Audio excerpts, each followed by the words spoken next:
Oi, pessoal, eu sou a Isabelle. Se você curte relatos sobrenaturais, você está no lugar certo. Então já se inscreva no canal, ative as notificações e lembre-se de curtir o vídeo logo pelo início, pois ajuda muito a entregar para outras pessoas. Hoje teremos palavra-chave no vídeo e quero ver quem que vai encontrar por primeiro nossa palavra, que vai ter um prêmio especial para você. E vem comigo explorar o sobrenatural.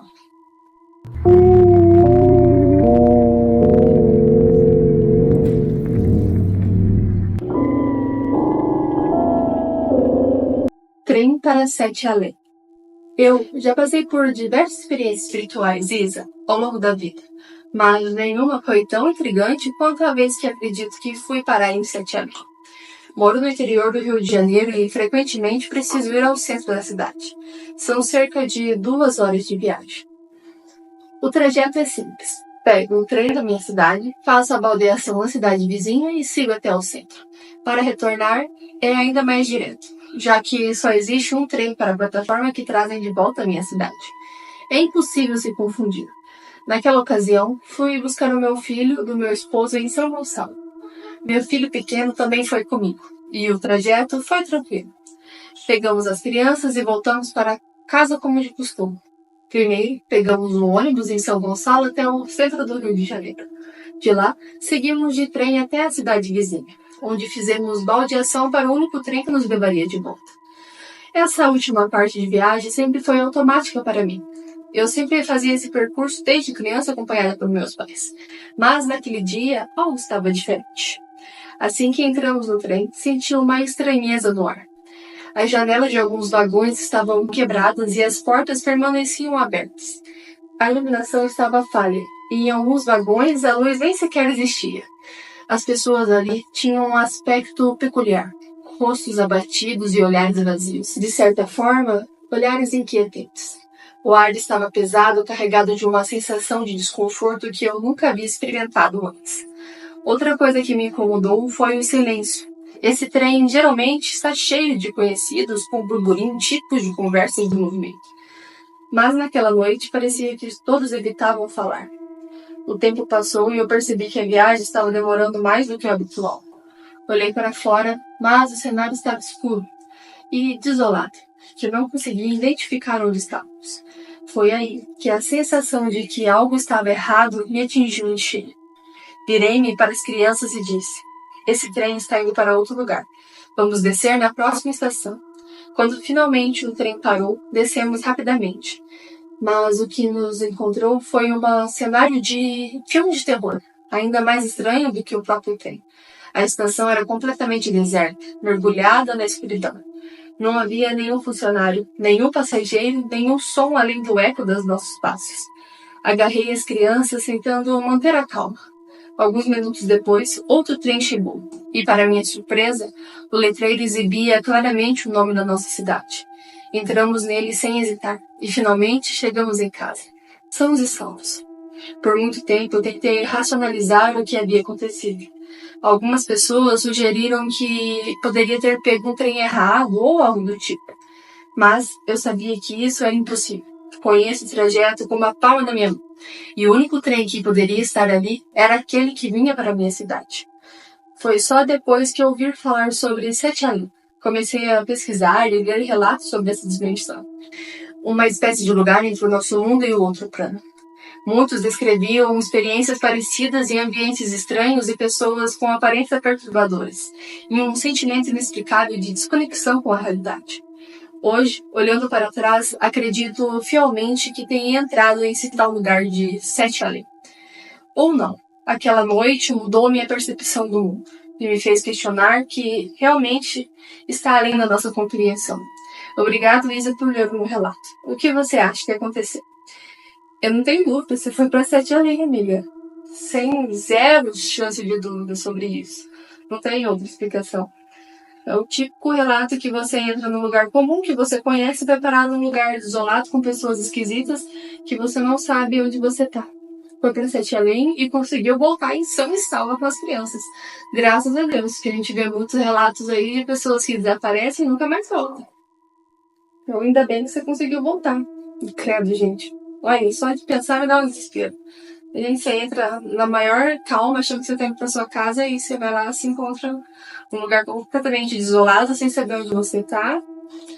Pavoroso. Mas é isso. Vamos então para o nosso próximo relato de hoje. Nunca leve nada do cemitério. Essa história que vou contar aconteceu alguns anos atrás e serve de lição para mim e para minha família. É um aviso. Claro, nunca jamais leve nada de um cemitério para casa. Meu ex-marido trabalhava para a prefeitura da cidade vizinha, realizando os serviços de limpeza, poda de árvores e manutenção de espaços públicos. Certo dia, ele foi encarregado de limpar o cemitério local. Durante o trabalho, encontrou uma lápide de mármore jogada em um canto. Não tinha nome nem foto, nem sequer qualquer identificação, apenas o mármore bruto. Naquele momento, ele lembrou de que minha família e eu estávamos planejando reformar o túmulo do meu pai. Já havíamos falado várias vezes sobre colocar uma nova lápide, com o nome e a foto dele. Pensando que aquela peça poderia ser útil e provavelmente estaria descartada, ele não pensou duas vezes. Pegou a lápide, colocou na cômoda da prefeitura e levou para nossa casa. Eu sempre soube, por instruções da minha mãe, que não se deve levar absolutamente nada do cemitério, nem mesmo um objeto aparentemente insignificante. Ela sempre dizia que ao sair de lá era necessário lavar as mãos, trocar de roupa e ao chegar em casa tomar um bom banho. Eram regras que minha mãe seguia à risca e nos ensinou a isso também. Apesar disso, a lápide acabou ficando no meu quintal. Não sei ao certo quanto tempo ficou lá, mas bastaram alguns dias para começar a acontecer coisas estranhas. Na época, todos da casa tinham uma rotina corrida. Trabalhávamos durante o dia e meus filhos pequenos ficavam na casa da minha mãe. Ou seja, durante o dia, a casa ficava completamente vazia. Somente eu e meu ex-marido tínhamos a chave. Certo dia, cheguei em casa após o trabalho, e ao abrir a porta da sala notei algo estranho. Um quadro da minha filha, que sempre ficou pendurado na parede, estava no chão, perfeitamente encostado, como se alguém tivesse retirado cuidadosamente. O quadro não estava quebrado, nem sequer arranhado. A moldura de madeira e o vidro que protegiam permaneciam intactos, e havia um detalhe curioso. Aquele quadro era pendurado por um barbante enganchado em um gancho em forma de C. Não havia como ele cair sozinho, muito menos sem se danificar. Imediatamente chamei todos de casa para perguntar se alguém havia mexido no quadro. A resposta foi a mesma. Ninguém tinha tocado nele. A sensação de que algo estava errado tomou conta de mim. Comentei o ocorrido com a minha mãe, que sabia sobre a lápide. Ela, experiente nesses assuntos, não hesitou e nos disse: "Isso é um aviso. Manda seu marido devolver essa lápide ao cemitério imediatamente." No dia seguinte, sem questionar, meu ex-marido levou a lápide de volta ao cemitério e a deixou lá. Após isso, nunca mais nada de estranho aconteceu em nossa casa. Essa experiência foi o suficiente para reforçar o que minha mãe sempre dizia: nunca leve nada do cemitério para casa. Seja o que for, não importa se parece ser descartável ou sem dono. Há coisas que carregam energias e histórias que não nos pertencem. Trazê-las para o nosso lar pode trazer consequências. Desde então, sou ainda mais cuidadosa e compartilho essa lição com todos que conheço. É algo que não quero que ninguém precise descobrir da pior forma.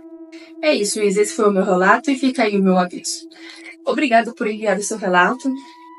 É um aviso muito importante que muitas pessoas ignoram, né? Acham que é brincadeira. E algumas pessoas acabam destruindo as próprias vidas por conta de uma bobeira. Coisas insignificantes, coisas que não valem ser pegas.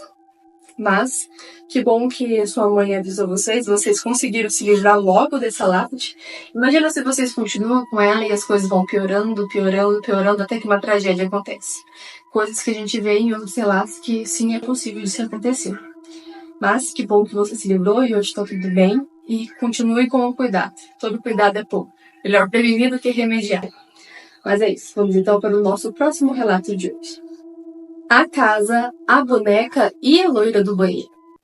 Era uma tarde quente de verão, e eu estava com alguns amigos em uma pequena casa que ficava um pouco afastada da cidade. A casinha era simples, mas aconchegante, com paredes de madeiras envelhecidas e móveis antigos, que davam um charme especial para o lugar. Era tipo um lugar onde a gente se sente à vontade para conversar e rir. até fazer algumas brincadeiras. Mas, como sempre, algo inesperado aconteceu. Tudo começou quando uma amiga, com aquele sorriso travesso, teve a ideia de invocar a loira do banheiro. A proposta parecia inofensiva, algo que a gente achava que só aconteceria em histórias e lendas urbanas. Todos na hora se animaram com a ideia, com medo, mas ao mesmo tempo hesitados pela adrenalina, quando concordamos. Vai ser só uma brincadeira, dissemos uns aos outros, tentando nos convencer. Nos organizamos e fizemos a invocação. E como um gesto de desafio, fomos todos ao banheiro da casinha, que era bem simples, com uma janela pequena e uma porta que rangia sempre que abrimos. O ambiente estava tão silencioso que qualquer ruído parecia amplificado. Ficamos em silêncio esperando algo acontecer, e o tempo parecia passar mais devagar. Durante alguns minutos, nada aconteceu. De repente, no canto do banheiro, uma boneca que estava em cima da prateleira se mexeu, como se tivesse vida própria. No começo, pensamos que poderia ser só a nossa imaginação, pregando uma peça. Mas quando olhamos de novo, a boneca estava claramente se movendo. Ficamos todos em choque, tentando racionalizar o que estava acontecendo, mas o medo que estava se espalhando pela casa. Foi quando, no meio do silêncio absoluto, uma batida na janela nos fez dar um pulo de susto. Olhamos rapidamente, mas não havia ninguém lá fora. Estava tudo escuro e vazio. A sensação de que estávamos sendo observados só aumentava a cada segundo. Olhei para os meus amigos e vi o mesmo pavor nos rostos deles. O banheiro, que antes parecia inofensivo, agora tinha uma atmosfera opressiva, como se algo ou alguém estivesse à nossa espera. Sem pensar, todos nós corremos para a porta, sem nos importar com mais nada. Saímos da casinha em um pulo, sem olhar para trás. O medo era tanto que, enquanto corríamos, parecia que o ambiente estava se fechando ao nosso redor, como se a própria casa estivesse nos engolindo. Chegamos ao ar livre, ofegantes e sem saber o que tínhamos visto ou ouvido. Era real ou fruto de nossa imaginação? Depois do susto, sentamos na grama e, ainda tremendo, tentamos entender o que realmente aconteceu. Mas a lição foi clara, para todos nós. Nunca devemos brincar com coisas que não entendemos. E nunca devemos perturbar aquilo que está no silêncio. A loira do banheiro, para nós, deixou de ser uma lenda urbana e se tornou algo muito real. Algo que a nossa curiosidade e imprudência haviam despertado. Desde aquele dia, respeitamos mais as histórias e lendas que ouvimos. Nunca mais fizemos brincadeiras do tipo. Aquele dia mudou nossa forma de ver o desconhecido e nos ensinou que algumas coisas é melhor deixar quietas. Obrigada, Isa, por ler o meu relato. Eu que te agradeço por enviar o seu relato e eu te acho muito corajosa. Mesmo que seja de brincadeira e boca do banheiro, não sei se é por causa da lenda do Gugu, mas eu morro de conforto. Só de pensar que existe ali um trem. Eu tenho medo de ir no banheiro à noite por causa do espelho, gente. Vocês acham mesmo que eu vou fazer uma brincadeira de invocação? Não. A gente que vê esses trem, a gente evita esses problemas. Que a gente sabe que a gente tá propensa a dar de cara com alguma coisa ruim. Como eu vejo, eu deixo pra ver só quando eles querem se mostrar mesmo. Não fico chamando, não. Não chamo. E acho isso muito corajoso. Ainda bem que não deu nada de errado, vocês conseguiram ir embora. E foi só isso. Foi só o susto e a lição, né? Mas, parabéns. Parabéns pela sua coragem. Se você tiver mais relatos, eu adoraria escutar esses relatos. Por favor, não manda mais pra gente. E é isso. Vamos então para o nosso próximo e último relato de hoje. O mistério da cozinha vazia. Olá. Quero compartilhar com vocês um relato que aconteceu comigo no ano de 2007 e que até hoje me assombra. Na época, meu esposo estava em regime semiaberto e todas as noites ele precisava dormir no presídio. Eu ficava em casa com os meus 3 filhos, 2 dos quais dormiam comigo no meu quarto, uma menina e um menino pequeno. Certa noite, por volta das 9 horas, fomos para o meu quarto e logo as crianças adormeceram. A casa em que morávamos na época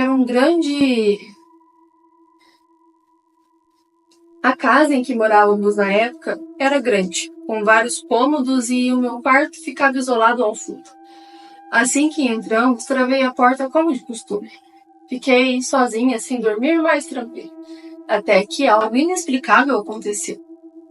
De repente, comecei a ouvir passos vindo da cozinha, que ficava bem ao lado do meu quarto. A princípio, pensei que fosse algum barulho normal. Mas logo percebi que não fazia sentido. Estávamos apenas nós três em casa. E o som continuava. Passos pesados seguidos por barulhos de armários sendo abertos. E até barulho de panelas sendo mexidas no fogão.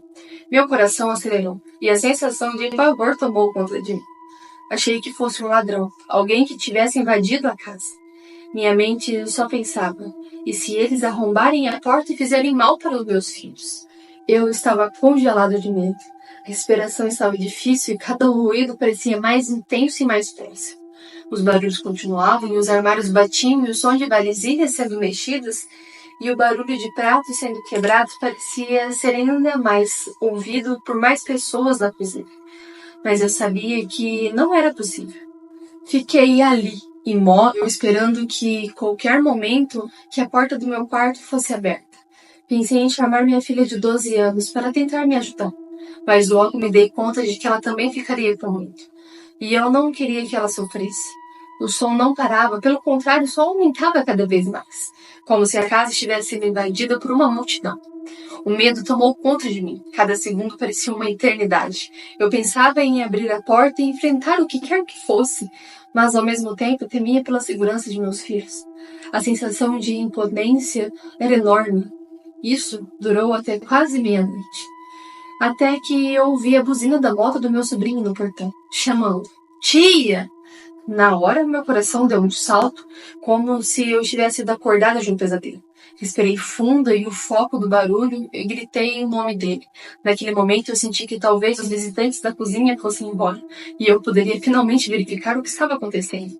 Com as pernas trêmulas, levantei e comecei a abrir a porta devagar. Fui espiando pela fresta com os olhos fixos na cozinha, e para minha total surpresa, não estava tudo em silêncio, sem sinal de qualquer bagunça. Os armários estavam fechados, o fogão estava limpo, nenhuma panela estava sobre ele, e tudo estava exatamente como eu havia deixado. Antes de ir para o meu quarto, corri até o portão para abrir para meu sobrinho, e sem perder tempo, relatei a ele o que havia acontecido. Ele ficou assustado, mas logo me acalmou. E até hoje, juro para vocês, não consigo entender o que aconteceu naquela noite. Não era um medo comum, porque eu sempre dormi sozinho em casa, mas nunca tinha vivido algo tão aterrador. Não era como se eu tivesse sonhado ou imaginado tudo. Eu realmente ouvi aqueles barulhos, e embora minha mente tente explicar o que aconteceu naquela noite, tudo permanece um grande mistério, algo que eu jamais esquecerei. Por mais que eu tentasse, eu nunca mais consegui deixar de pensar naquela noite. E para mim, uma lição ficou clara. Às vezes, o que está oculto nas sombras de nossa própria casa é o mais assustador que qualquer pesadelo. Obrigada por ler o meu relato, Izzy. Eu que te agradeço pelo seu relato, um relato extremamente cativante e assustador. Eu comecei a ficar eufórica com tudo que você estava contando. E misericórdia, o que era isso? Nunca tinha acontecido nada na sua casa? Foi a primeira vez assim, já o pau quebrou. Será que era alguma energia negativa que estava te rondando? Será que foi feita alguma coisa, algum trabalho para te afetar, para você ficar doida e começar a ver essas coisas e se assustar? Mas, pelo que eu entendi aqui, foi só aquela vez que aconteceu, não aconteceram outras vezes. Que deixa tudo ainda mais perplexo. Uma única experiência paranormal assim, isolada. Muito interessante. E caso também tenha acontecido alguma coisa, eu ficaria muito feliz em ler seus outros relatos. E é isso, gente. Esses foram os relatos de hoje. Espero muito que vocês tenham gostado. E lembrando, se você tem um relato e gostaria que eu lesse ele aqui no canal, aqui na descrição vai estar os métodos de envio. A nossa palavra-chave de hoje é amendoim. E quero ver quem que assistiu até aqui. E uma boa noite e bons sonhos!